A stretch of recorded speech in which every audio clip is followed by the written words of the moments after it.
আজ থেকে ৭ বছর আগে এক প্রবাসী ছেলের সাথে আমার বিয়ে হয়েছিল। প্রবাসীদের তো অনেক টাকা, আমাকে অনেক ভালো রাখবে। ভালো খেতে পারবো, ভালো পড়তে পারবো, ভবিষ্যৎ নিয়ে কোনো চিন্তা করতে হবে না। ঠিক এরকম ধারণা নিয়েই আমি যখন ক্লাস 9 এ পড়ি, তখন আমার বাবা-মা এক প্রবাসী ছেলের সাথে আমাকে বিয়ে দিয়েছিল। বিয়ের শুরুতে আমার বাবা-মা একদমই রাজি ছিল না। কিন্তু প্রবাসী ছেলে তার টাকা-পয়সা এবং চাকরি দেখিয়ে আমার বাবা-মাকে রাজি করায়। ৩ টি ভাইয়ের পর আমি একমাত্র বোন জন্ম নিয়েছিলাম। বুঝতে পারেন আমার পরিবারে আমি কতটা আদরের, কতটা স্বপ্নের সন্তান ছিলাম। আমার বাবা-মাকে আমার হাসব্যান্ড বলেছিল বিয়ের পরে আমাকে বিদেশ নিয়ে যাবেন। সেটা শুনে খুব খুশি হয়ে আমার বাবা-মা তার সাথে আমাকে বিয়ে দিয়েছিল। এ বিয়েতে আমার বিন্দুমাত্র মতামত ছিল না। শুধুমাত্র বাবা-মায়ের রিকোয়েস্টে আমি রাজি হয়েছিলাম। যাই হোক, আমার বিয়ে হয়ে যায়। পরে যে আমি সেখানে খুব অসুখী ছিলাম ব্যাপারটা একদমই তা না। আমাদের বিয়ের কিছুদিন পর আমার হাসব্যান্ড প্রবাসে চলে যায় এবং তারও কিছু মাস পর আমাকেও সে প্রবাসে নিয়ে যায়।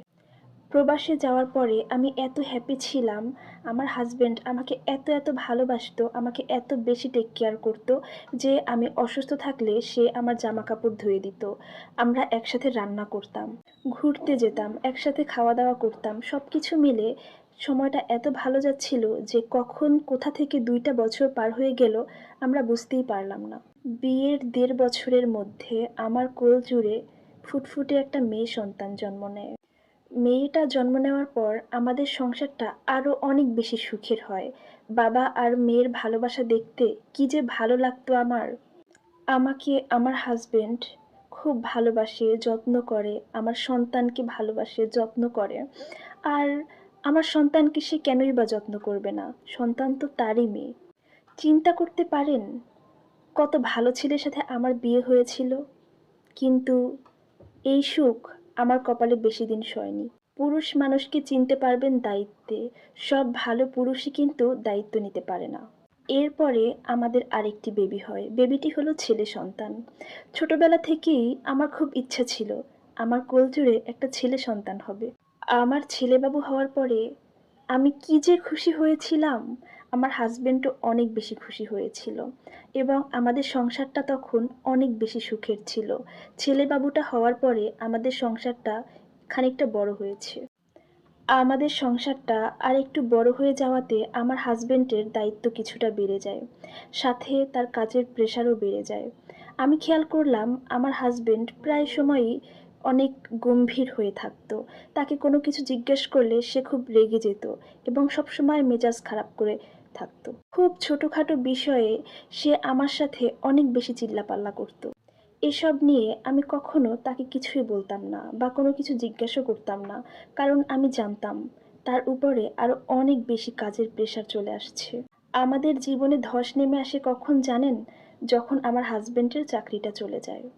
কি খাবো, কি পরবো, কোথায় যাবো, কি করবো সেটা নিয়েই আমরা ভীষণ চিন্তিত ছিলাম। তখন আমরা কি করবো কিছুই ভেবে পাচ্ছিলাম না। অনেক কষ্টে কিছু টাকা ম্যানেজ করে আমরা বাংলাদেশে ফিরে আসি। এই টাইমটাতে আমার হাসব্যান্ডের সাথে আমার সম্পর্কটা খুবই খারাপ যাচ্ছিল। কেন জানি সে আমাকে ২ চক্ষে দেখতে পারে না। আমাদের বাবা-মা মেয়েদেরকে সুখী রাখার জন্য বা সুখী দেখার জন্য ভালো টাকা পয়সাওয়ালা বা সংসারওয়ালা ছেলেদের সাথে আমাদের মেয়েদেরকে বিয়ে দিয়ে দেয়। কিন্তু আমাদের বাবা-মা একটাবারও চিন্তা করে না যে মেয়েটাকে সুখে রাখার জন্য টাকা পয়সাওয়ালা যে ছেলেটার সাথে মেয়েটাকে বিয়ে দিচ্ছে, সেই ছেলেটা কি আসলেই মানুষ? কেন অন্যের সন্তানের টাকা পয়সা দেখে নিজের সন্তানকে তার ঘাড়ে চাপাতে হবে?